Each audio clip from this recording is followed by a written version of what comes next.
সময় প্রসেনজিতের সিনেমা অমর সঙ্গী টানা ৭৫ সপ্তাহ সারা পশ্চিমবাংলার গ্রাম বাংলা জুড়ে রমরমিয়ে ব্যবসা করেছিল। প্রচুর কোটি কোটি মানুষ কিন্তু সাদরে গ্রহণ করেছিল, সিনেমাটাকে ব্লকবাস্টার, অল টাইম ব্লকবাস্টার কিন্তু করে তুলেছিল। বাট সেই পুরনো সোনালি দিনগুলি আর নেই বর্তমান যুগে। এইভাবে চলতে থাকলে বাংলা সিনেমা খুব শীঘ্রই ধ্বংসস্তূপে পরিণত হবে।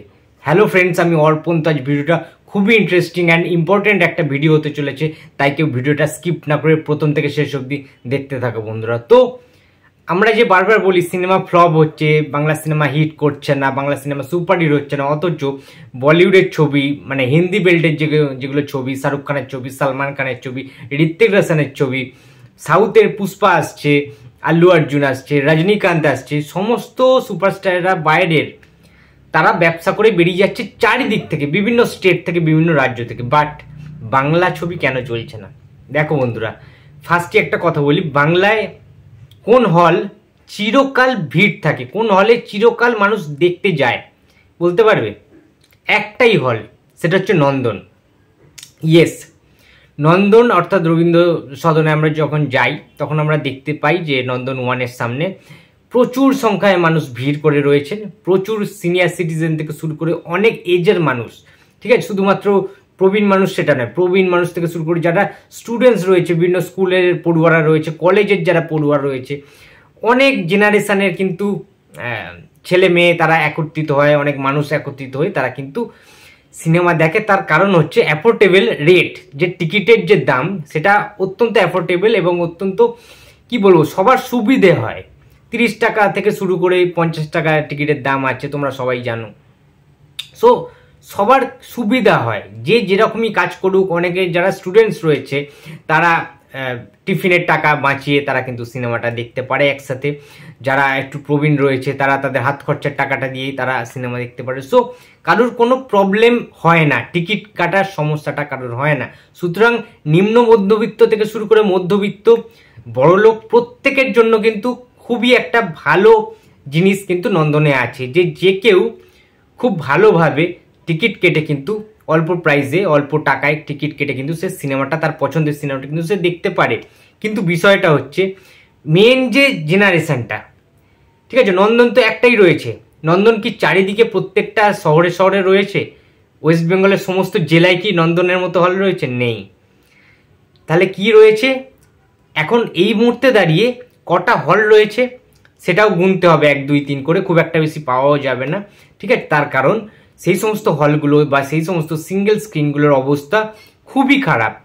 চেয়ার অর্ধেক ভাঙা, লাইট ঠিকঠাক নেই, ফ্যান খারাপ হয়ে গিয়েছে, এসি ঠিকঠাক মতো নেই বিভিন্ন হলে, এবং যে হলের যে স্ক্রিনে মানে আমরা সিনেমাগুলো দেখি, যে পর্দা, এমন খারাপ অবস্থা সেই সমস্ত পর্দার মধ্যে, বিভিন্ন জায়গায় ফাটল ধরে গিয়েছে, দেখছি স্ক্রিনগুলো ফেটে গেছে, স্ক্র্যাচ ধরে গেছে।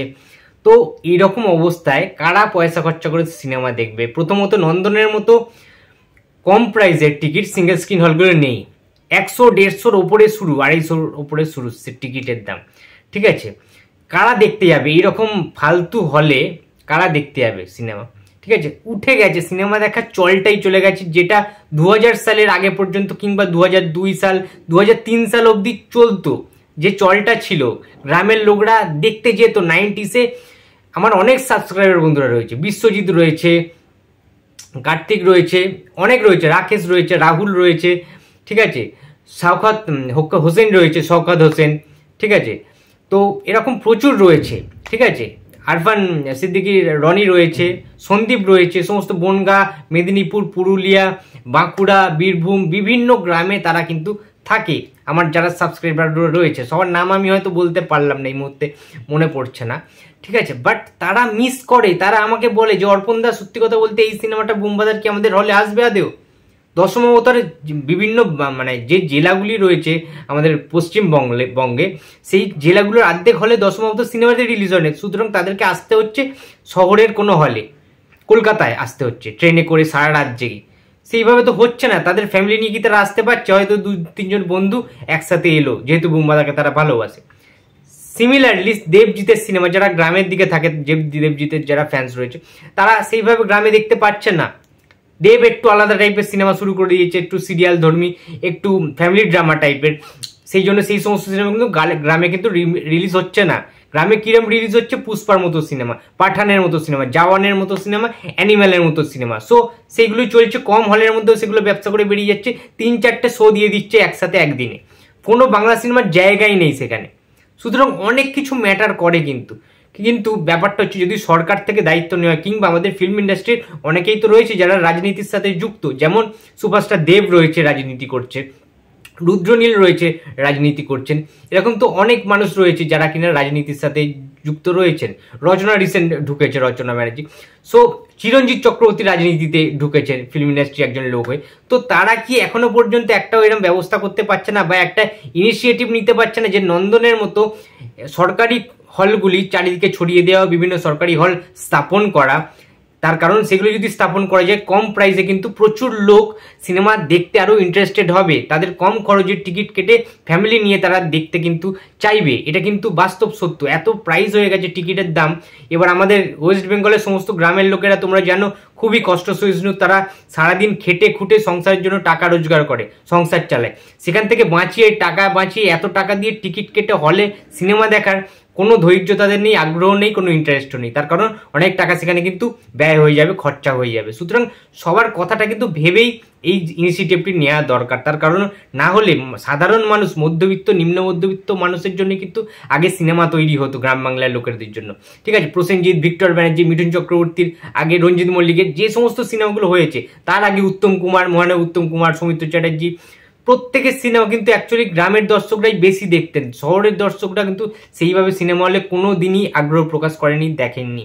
কারণ শহরের দর্শকদের সময়ের অনেক দাম রয়েছে, তারা বেসিক্যালি একটু আর্ট ফিল্ম টাইপের, একটু মানে আরবান টাইপের সিনেমা দেখতে কিন্তু বেশি পছন্দ করে। তারা কিন্তু মেইনলি মেন স্ট্রিম একদম রমকম, নাচা গানা, মাসালাদার commercial cinema, action commercial cinema কিন্তু দেখে না শহুরে দর্শক, এটা বাস্তব।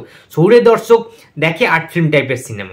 কিন্তু যেটা বেশি সংখ্যক দর্শক দেখে যে সিনেমাগুলি commercial cinema, hardcore commercial main stream parallel cinema, যেগুলো ফ্যামিলি ড্রামা, অ্যাকশন থাকবে, আইটেম সং থাকবে, ভালো রোম্যান্টিক গান থাকবে, প্রসেনজিৎ ঋতুপর্ণার সিনেমা, উত্তম সুচিত্রার সিনেমা, প্রসেনজিৎ রচনা, দেব কোয়েল, জিৎ কোয়েল, দেব শুভশ্রী, এইরকম টাইপের সিনেমা। আই থিঙ্ক আমি তোমাদের বোঝাতে পারছি।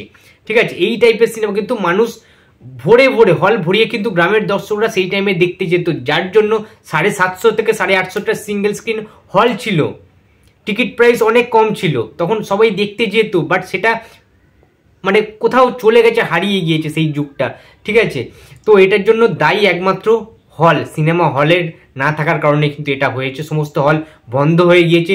বিশেষ করে আমাদের বুম্বাদা প্রসেনজিৎ চট্টোপাধ্যায় যেদিন থেকে এই কমার্শিয়াল সিনেমা করা, অ্যাকশন সিনেমা করা ছেড়ে দিয়েছেন, আস্তে আস্তে অন্য ধারার দিকে গেছেন, সেই দিন থেকে কিন্তু এই বাংলা সিনেমাগুলো বন্ধ হয়ে গেছে হলগুলি। তার কারণ প্রসেনজিৎ চট্টোপাধ্যায়ের এত বেশি ফ্যান ফলোয়িং ছিল, মানে ভাবা যায় না, জাস্ট কল্পনা করা যায় না। আমার যারা সাবস্ক্রাইবার আছে তারা আমাকে মানে এইগুলো নিয়ে আলোচনা হয়, আমাদের মধ্যে ডিসকাস হয়, তারা নিজেরাই বলে যে দাদা, বুম্বা দাদা যদি সিরিয়াসলি প্রত্যেক বছর অন্তত 2টি করে কমার্শিয়াল অ্যাকশন সিনেমা করতে পারেন, বাংলার গ্রাম বাংলার যে হলগুলি বন্ধ হয়ে পড়ে আছে সেগুলো কিন্তু আবার ফিরে আসবে। এবং বুম্বাদা যদি ফিরে আসে, আই এম শিওর, আমি 100% কথা দিচ্ছি তোমাদেরকে, তোমরা মিলিয়ে নিও, বুম্বাদা যদি কমার্শিয়াল সিনেমায় আবার কামব্যাক করে, তাহলে জিৎ, দেব, আরও প্রত্যেকে যারা যারা কমার্শিয়াল সিনেমার মানে এই মুহূর্তে দাঁড়িয়ে সুপারস্টাররা রয়েছেন, তারা প্রত্যেকে কিন্তু আরও বেশি করে কমার্শিয়াল, মাস কমার্শিয়াল সিনেমা কিন্তু বানাতে শুরু করবেন, প্রোডাকশন হাউসরা টাকা ঢালতে শুরু করবেন। কিন্তু সেটার জন্য জাস্ট মানে এই মুহূর্তে দাঁড়িয়ে নন্দনের মতো ওই রকম সরকারি হল দরকার। তার কারণ টিকিট প্রাইসটা মেনটেন করতেই হবে, ওটা দেখতে হবে প্রত্যেকটা জনগণের জন্য। তার কারণ প্লেক্সগুলো বা মাল্টিপ্লেক্সগুলো কিন্তু শুধুমাত্র অনেক যারা বড় লোক, যারা অনেক টাকার মালিক, অনেক বিজনেসম্যান বড় বড় যারা সরকারি চাকরি করে, তাদের জন্যই কিন্তু মাল্টিপ্লেক্সটা। ঠিক আছে, একটা আমি মলে গেলাম, ভালো ভালো জিনিসপত্র কিনলাম, দামি দামি জিনিস, সেখানে দামি টাকার টিকিট কেটে, অনেক টাকা দিয়ে 550, 1000, 2000 টাকার টিকিট কেটে আমরা এসি রুমে, ঠিক আছে, মাল্টিপ্লেক্সে বসে সিনেমা দেখলাম। সেটা তো গ্রামের দর্শকদের জন্য হয় না, তারা দিন আনা দিন খায়। ঠিক আছে, তাদের রুটি জোগাড় করতে হয়, সারাদিন মানে খেটে যেতে হয় তাদেরকে। ঠিক আছে, সারাদিন মানে মাথার ঘাম পায়ে ফেলে গ্রামের মানুষদের রোজগার করতে হয়, সংসার চালাতে হয়। তো তারা যদি কম টাকায় টিকিট কেটে না সিনেমা দেখতে পারে, তাহলে তারা কেন যাবে? তারা যেতে পারবে না, ইচ্ছা থাকলেও তাদের উপায় নেই। এই কারণেই বোধহয় সিনেমা হলগুলি ধ্বংসস্তূপে পরিণত হয়েছে। তো এটার একমাত্র উপায় সরকারি হল, 30 টাকা 50 টাকা এরকম টিকিটে কিন্তু বিভিন্ন সরকারি হল স্থাপন করতে হবে বিভিন্ন জেলায়। যে সমস্ত জেলায় জনগণ আছে, সিনেমা দেখার মানুষ রয়েছে, ইন্টারেস্টেড পিপলস রয়েছে, কিন্তু সেখানে সিনেমা হলের অভাবে তারা দেখতে পারে না, টিভিতেও তারা দেখার টাইম পায় না। সুতরাং এই জিনিসটা সরকারকে দেখতে হবে, এবং যারা সরকারি রাজনীতির সাথে যারা যুক্ত রয়েছে, পলিটিক্যাল জিনিসের সাথে যারা যুক্ত রয়েছে, বাংলা টলিউড ফিল্ম ইন্ডাস্ট্রির যারা রয়েছে মেম্বার্সরা, তাদেরকে আমি হাত জোর করে রিকোয়েস্ট করছি, অনুরোধ করছি যে তোমরা প্লিজ এই ব্যাপারটা একটু ভেবে দেখো, তবেই কিন্তু বাংলা সিনেমা বাঁচবে। সিনেমা হল যদি না থাকে, আর আমরা খালি বলি যে ফ্লপ হচ্ছে বাংলা সিনেমা, জিতের চেঙ্গিস যদি আজকে হিট করতো, সুপার টুপার ব্লকবাস্টার হিট হতো, তাহলে কিন্তু জিৎ মানুষ সিনেমাটাও কিন্তু প্যান ইন্ডিয়া রিলিজ করাতো। যেহেতু জিতের চেঙ্গিস সিনেমাটা অরিজিনালভাবে আমরা সবাই জানি যে সেইভাবে বিজনেস করতে পারেনি প্যান ইন্ডিয়া, প্রচুর টাকা ইনভেস্ট করেছিল জিৎ, গ্র্যাসরুট এন্টারটেনমেন্ট, বাট সেটা কিন্তু সেইভাবে বিজনেস করেনি বলে মানুষ সিনেমাটা জিৎ কিন্তু প্যান ইন্ডিয়া রিলিজ করাতে পারলো না। কিভাবে পারবে বলো? একটা এত টাকা দিয়ে ইনভেস্ট করছে, প্যান ইন্ডিয়া রিলিজ করছে, সেখানে যদি টাকাটাই না ঢোকে, ঠিক আছে, টাকাটা যদি না ওঠে, আর্নিং না হয়, তাহলে সে আবার সেকেন্ড মুভিটা, তার নেক্সট মুভিটা কিভাবে সাহসিকতার সাথে সে এই ঝুঁকিটা নেবে? মানুষ সিনেমাটা যার জন্য ফ্লপ হয়েছে, সিনেমাটার দম নেই বা সিনেমাটা সেইভাবে চলেও নি, মানুষ দেখেনি, হলও নেই, সিনেমা হলও নেই। সুতরাং এটা ঘটনা, সিনেমা হল না থাকলে জিতের ফ্যান্সরা কোথা দিয়ে দেখবে? এটাও তো বাস্তব সত্য, তাই না? সুতরাং এখন ভাবার সময় এসছে, এমন একটা দিন এসছে বাংলা সিনেমায় যে স্যাটেলাইট রাইটস বিক্রি হচ্ছে না, ঠিক আছে? মানে সত্যি শুনলে অবাক লাগে যে দেবের সিনেমা, প্রধান সিনেমা, কিংবা জিতের চেঙ্গিস সিনেমার মতো সিনেমা, মানুষ সিনেমার মতো সিনেমা, এগুলো কিন্তু স্যাটেলাইট রাইটস কেউ কিনছে না, ওটিটি প্ল্যাটফর্মে বিক্রি করতে পারছে না। সুতরাং তাহলে টিভিতে কিভাবে দেখানো হবে? মানুষ তো দেখবে না, টিআরপি উঠবে না। সুতরাং এই বিষয়গুলো এবার বোঝাটা দরকার, ভাবনা চিন্তা করার সময় এসে গেছে, ঠিক আছে? শুধুমাত্র সাধারণ মানুষের কথা না ভেবে টলিগঞ্জ ফিল্ম ইন্ডাস্ট্রিকে বাঁচিয়ে রাখারও কিন্তু একটা লক্ষ্য, এটা বড় একটা লক্ষ্য, এবং এইটার ইনিশিয়েটিভটা সবাইয়ের মিলে কিন্তু নেওয়াটা উচিত। তো তোমরা যারা যারা আমার সাথে একমত রয়েছো, প্লিজ কমেন্ট বক্সে জানিয়ে দিও। তো ভিডিওটা ভালো লাগলে লাইক, কমেন্ট অ্যান্ড শেয়ার করতে ভুলো না। যদি চ্যানেলে নতুন হয়ে থাকে তো প্লিজ সাবস্ক্রাইব করে দিও। তো দেখা হচ্ছে আবার পরের ভিডিওতে। তো টাটা।